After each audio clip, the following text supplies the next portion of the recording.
Hey, my loves, how are you? I hope you're doing well. So this reading is going to be based off of toxic love affairs who are consistently having issues, and you guys know you're not good for one another, but still you stick around and you just can't, you can't help it. So I'm like, I don't really see readings out there like that. So who's gonna cover the toxic love affairs, because there's some out there. So Mama got your back. So, all right. So the deck I'm going to use is my Twin Flame Hunger. Sorry about that. Vampire Edition. You can find this on my Etsy shop. Okay. All right, guys. So first one we have here is I don't like to be limited. This is coming from whoever's in their masculine energy. Okay. The one that is wanting to run loose and just drink and party and have fun and, not able to give up their vices or anything like that, where they're consistently like in and out of your life, cheating and sleeping around and having fun with multiple lovers and stuff like that. And so this person, I don't know why I'm getting strong Gemini energy. Like they could be a Gemini, you could be, I'm also picking up Taurus, Virgo energy, possible Aries, Leo. I also see Scorpio, Libra, and Cancer. So, yeah, it could be any sign, but those are like strongly popping up to me. So that could be one of your lovers that, your main boo, obviously the toxic one. So yeah, this person is consistently, they want to be free. In other words, they don't like to be tied down. They don't like to be limited because, if they feel like, oh, if I'm only going to have you and you only, I'm not going to be happy. I want to be liberated. I want to have fun, and there's nothing you can do or say to stop me. Like they're like a wild child without a home. Okay. And so next to that, it says, I am in a ruthless phase. So because they're in a ruthless phase right now, they're going to consistently knock you down. They're going to be telling you things that are hurtful for you. That's not good for you. And you guys are both going to do the same to one another.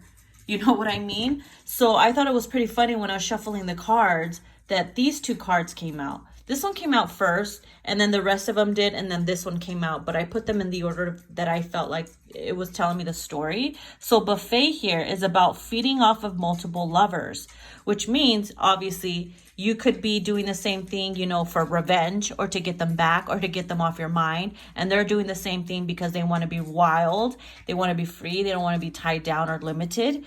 So it's like both of you guys are feeding off of multiple lovers, and it's fucking with your guys' energies. It's fucking with your connection. Okay. So it's like you guys are both equally doing it. But I feel like you or them are only doing that because it's for revenge or out of spite or to one up them or to get them back or, to distract yourself from, going crazy or whatever. So it's both of you guys' fault because you're both going back and forth doing it to one another. So this ruthless phase here, it doesn't necessarily just mean they're in a ruthless phase. It could just mean that you guys are both entering a ruthless phase where you're both equally doing this back and forth to one another. Okay, so then the next card we have here is I hold myself accountable for my own actions. All right, so this person here eventually is going to get tired of it. Eventually something's going to happen where you're just going to get fed up and get tired of this. And you're going to want to pull away for good. And because they're so used to you running to them or forgiving them or pacifying them whenever they fuck up, they don't change. They don't do nothing about it. Okay? So after a while, they're going to feel you pulling away because I do feel that's going to happen. Right? Somebody eventually crosses the line. Consistently. Lines are being crossed consistently. But there's just something that just strikes you straight to the heart where they hit home or you hit home. And the hopes of you seeing them come back to you was diminishing or is diminishing because the pain was just too severe. The damage was just too fucking much.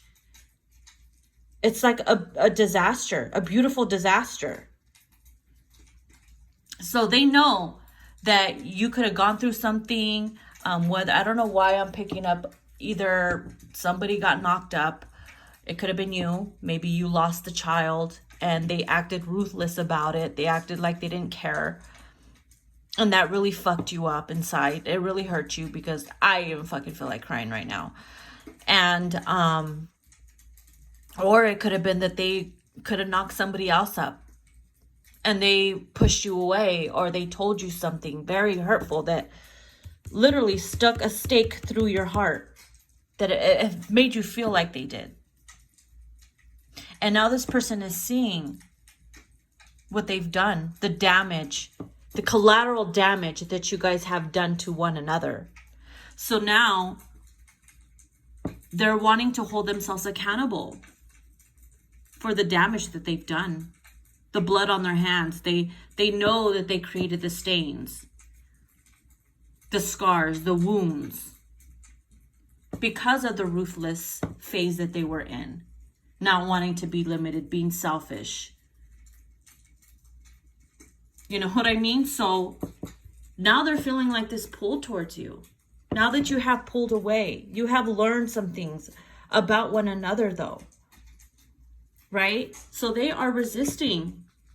They are resisting surrendering to you, because in the midst of all this bullshit, all this play dating, all this fun, partying, acting like a fucking rock star, being a groupie, or whatever the hell you want to call it. Deep down inside, they have this cry. My heart cries out for my beloved, because you were no longer there to fix them. You were no longer there to put a band-aid over the wounds. No longer there to pacify them whenever they cried out. So now they're feeling this pull towards you, and they don't like it. They don't like that they're feeling the pull. So they're resisting the surrender. And deep down inside, even though you feel wounded and hurt, deep down, you know, I still want you. I still want you despite of the challenges. Even though this offer that I'm giving to you, I'm holding on so tight, the thorns are going, I'm holding on too tight that it's making me bleed. It's hurting me. Holding on to you and loving you is hurting me. It's wounding me. And that's the connection that I'm picking up here. And down here it says, I'm in love with your imperfections. It's like, I still love you no matter how fucked up our connection is. I want you despite of the challenges, despite of the stake in my heart. And you guys have learned to watch what you say to one another. Right? And it's kind of like words scar. Words scar and hurt just as badly as a stake to the heart. It really does. So you guys are learning to watch what you say to one another when you're in a ruthless phase, when you're pissed off, when you're hurt, when you're triggered. Because those are things you can't take back. And so the card here says, I'm compelling you to give in to me. Because they're resisting the surrender, coming forward to communicate with you or make things right and make amends. Instead, they want to compel you to give in to them by acting all lovey-dovey towards you, allowing you to boss them around or becoming your little puppet or bitch. As you can see here, he's like putting lipstick on her, doing whatever she says. It's like you're compelling them. He's compelling you, she compelling you to give in to them, to forgive them, to accept them.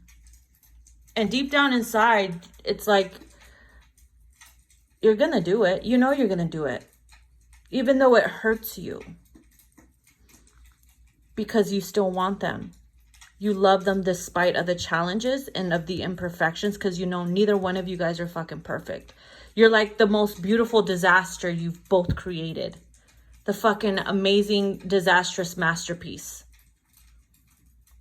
Till death do us part, right? That's what it feels like. Oh boy. Then over here, it says, I don't want no one to have you but me. Right? That's what it's getting down to. Of course, you just want it to be you two. But in the beginning, when somebody was ruthless, when someone didn't want to be tied down, when somebody felt limited or trapped, there was a lot of heavy drinking going on, maybe even drugs. That was, you know, making them think this way, making them feel entitled to treating you a certain way. And you didn't want them to have anybody but you. That's all you wanted, was just a peaceful connection. But now it's like both of you guys are like, well, once it gets peaceful, then what? It becomes so boring because you were so used to the toxicity. You were so used to the collateral damage and the chaos that it's like you start withdrawing from it. You start fiending for it. Until you guys both equally like accept an open relationship or something like that. But it's your own little bubble of happiness. It's like you can run to your homies and talk shit. You can run to your homies half bleeding about you and your person getting into it. But if they mention something about them to you, you're going to feel like, fuck you. You ain't a friend. You're disrespecting me. That's my person. You don't talk about them. But yet you're over here talking shit. But you're the only one that can do it. Nobody else can. It's like, it's just this weird connection that I'm picking up for whoever this is. Because everybody's relationship is different. Right? Kind of feels like a rock star type of fucking celebrity type of shit going on here. It doesn't have to be, but it kind of feels like it. And they both lived toxically ever after, is what I'm hearing. But at the end of it all, guess who's going to be the one that settles down? Both of you guys settle down with one another. You've been through the ups and the downs. You went through the chaos. You went through the tsunamis, the tornadoes, the fucking lava explosions, the earthquakes, all that. And you're probably like, we didn't come this far to only come this far. And now maybe when you're older and shit, you're going to have those crazy stories to tell to your grandchildren. You'll probably be the old couples like telling each other off in the back seat of the car and some shit like that. And then afterwards, like, they open the door for you and smack that ass as you walk by. That's the type of connection that I'm picking up here.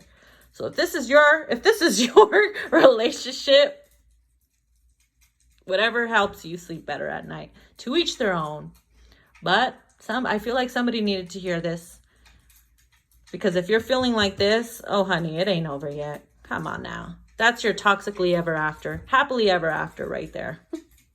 Despite the chaos and the challenges, you both love each other's imperfections.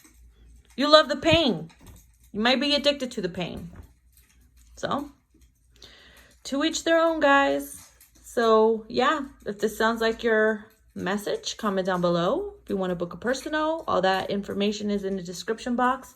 If you want to purchase my deck, the link is in my bio to get the information to head over to my Etsy shop. All right, guys. Bye.